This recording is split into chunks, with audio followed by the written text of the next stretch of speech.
Hi, this is Izabel Florence, and you are listening to YouRLight podcast, a safe space where we talk about mental health and well-being. Hello, welcome back to another solo episode. There hasn't been a day in months now where we haven't had at least one person listen to the podcast. I can't tell you how much that means to me, how wonderful it feels to know that there is people on the other side listening and thinking and reflecting with me. And I love hearing the feedback from everyone that messages me. So I just want to say thank you again for being here. It means a lot to me. Today we're going to talk about honesty. This is a topic that is going to be present in many episodes. It's a topic that has taken a massive space in my life in the past 2 years. And honestly, something that I didn't used to think about that much before. I think it has become so normalized to lie to people and to lie to ourselves that we get to a point where we don't even realize we're doing it anymore. And I grew up surrounded by white lies and little lies and hiding things under the carpet, not really confronting truths. And so I took that as normality. But about a year ago, I started to really reflect on the ability to be true to myself and to be my true self. And I fully believe now that it is one of the biggest things you can learn in life and one of the things that will bring you the most fulfillment. Most of our struggles are not in regards to the people around us. Most of the struggles that we have with the people in our lives are more to do with the struggles that we have with who we are as individuals, with our own insecurities and shadows, and with how we project those onto others. And that's when we start to find conflict between us and other people. It's because others challenge who we are. And so if you want to stay safe and not vulnerable, and if you don't like conflict, it's very easy to just stay distant from people, which is something that I've done in the past.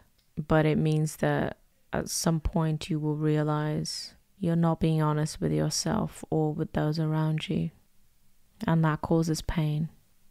So for example, you have a fight with your partner about how they didn't do the laundry. This fight is not about the laundry. It is about you not feeling supported and seen enough by someone you love. It's about you not feeling like you're a team together. A fight with a friend, for example, about how they don't come out enough anymore. They don't drink with you as much anymore. They don't party with you as much anymore. It's not a fight about them not coming out enough. It is a fear that they disapprove of your lifestyle, of your going out and your drinking. A fight with a colleague about them being late. It's not really about them being late. It's about the disrespect that you feel from them and how you feel they disrespect your time.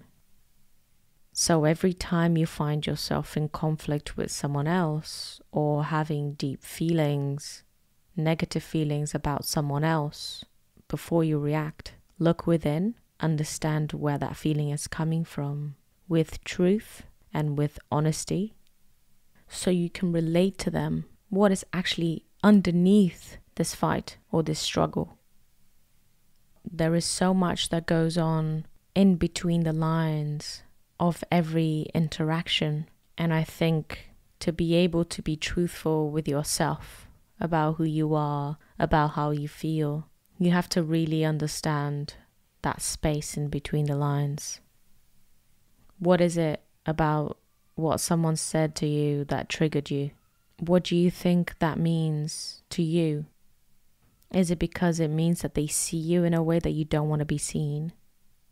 Honesty is so important for any relationship, but you have to be honest with yourself first. And you have to understand who you are to be able to be honest with yourself. And to be able to understand who you are, you have to let go of the idea of who you should be. It's important to understand your weaknesses, to know your limitations, to accept the fact that you are not perfect and you shouldn't be striving for perfection. If you pretend to be a model of perfection, if you show others you are superior to them, you are actually deeply lost and insecure. It is a battle to try and become something you are not. And if that something is perfection, then it is working towards an impossible achievement. The more you work towards being something you are not, the more you distance yourself from the people that you love. If you have no distance between who you are in a private space and who you are in public, you let go of worry of how people see you, because all you can do is present your honest self. If you can accept that all archetypes live within us, the outlaw, the child, the lover, the mother, the joker, if we understand that we are a multifaceted being, then we can accept ourselves for the whole being that we are. So being honest with yourself means being honest with your feelings and weaknesses. Understanding that all feelings are valid. No feeling is wrong. The actions we take accordingly are the ones that can cause chaos and destruction, not the feeling itself.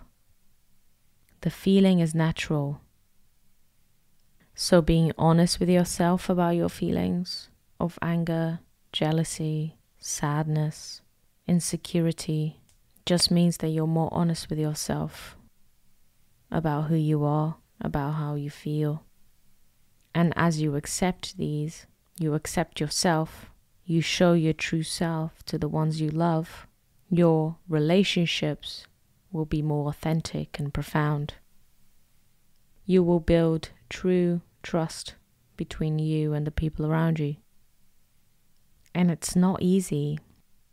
It's so ingrained in us to want to become a better version, or to at least be shown as a better version than what we actually are. It's not easy to be fully vulnerable. It's not easy to share the fact that you have petty feelings, feelings that you don't admire, that you don't want to have.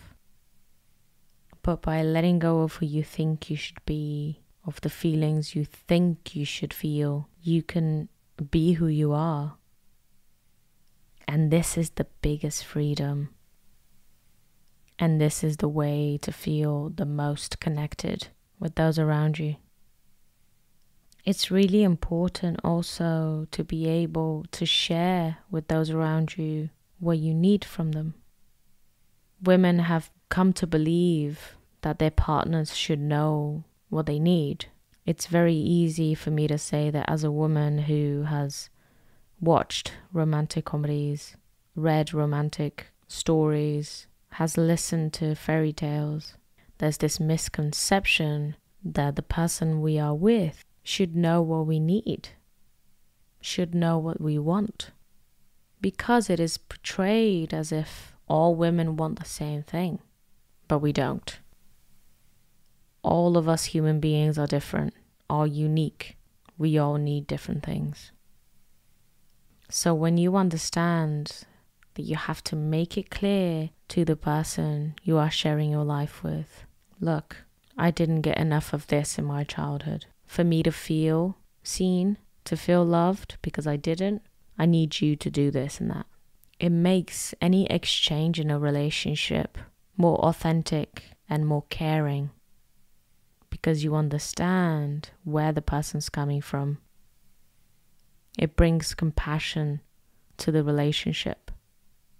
Nobody's a mind reader. If you like flowers, you need to tell them you like flowers.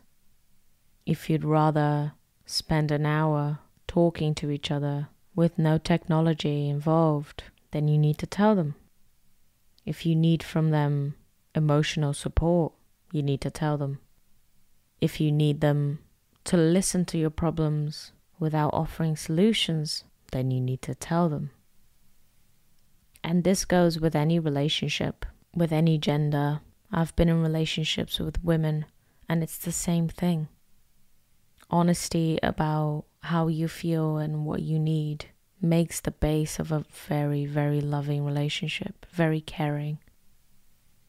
And as you open up to the people that you love about what you need from them, about your weaknesses, about your traumas, about the things that trigger you, they will feel open to do so as well. And of course, you're going to want to do what they need from you.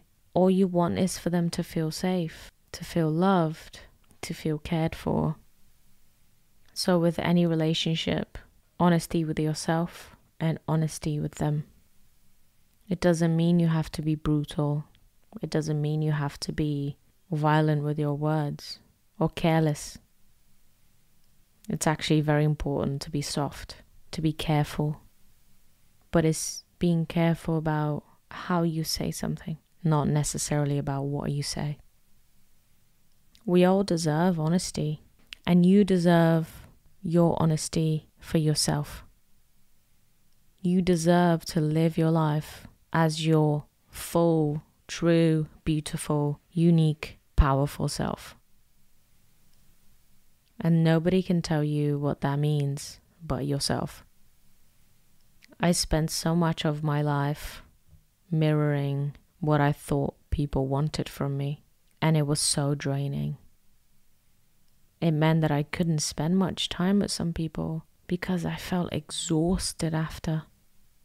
I was using all of my energy, deeply decoding what they needed so that I could give that to them. And all of this happening in my subconscious. I wasn't even aware of it, but it was exhausting. And it felt very isolating because the relationships didn't feel real. It didn't matter if people loved me because they loved a version of me that wasn't my true self. So at the end of the day, I didn't feel loved. Once you start to live in your full, honest self, the relationships around you will change. Not necessarily the people, but the way that you communicate with people, the intensity of the relationships, the authenticity of them. And if someone asks, are you free to come out today? And they're a good friend of yours, you will feel like you can say, I need some me time today, so I'm not coming out. They will know that it has nothing to do with them. You're being honest with them. You're putting a boundary up that is healthy, and they will be accepting. And if they're not accepting, there's nothing you can do about it because you've been honest with them. You've been true to yourself and to them. If you're in a relationship and you tell them, whenever you do this, it triggers me because of my past. It really hurts me. I bet you that if they love you, they will not want to hurt you in that way again. So maybe this week, try not to lie to others and to yourself. It's difficult, but it makes life so much better, so much lighter. You become free, and it might be something that comes and goes, this ability to live honestly, to live your truth. Every time you're able to, you will feel so bright. And you will feel pride to be someone who lives authentically according to their values, as themselves, vulnerable, honest. Well, that's it for today. Again, thank you so much for being here. It means the world to me. And I'll see you next week. Bye-bye. Thank you so much for listening. All the links are written down on the show notes, as well as resources for anyone struggling with their mental health. Don't forget to subscribe so you're notified when we release new episodes. Also, feel free to share our podcast with your friends and family. And if you'd like to get involved, explore our content, or support our work, you can by visiting our website www.yourlight.earth. That's yourlight.earth. Also, don't forget to follow us on Instagram at you.r.light. Have a wonderful week, and I'll see you next time. Bye bye.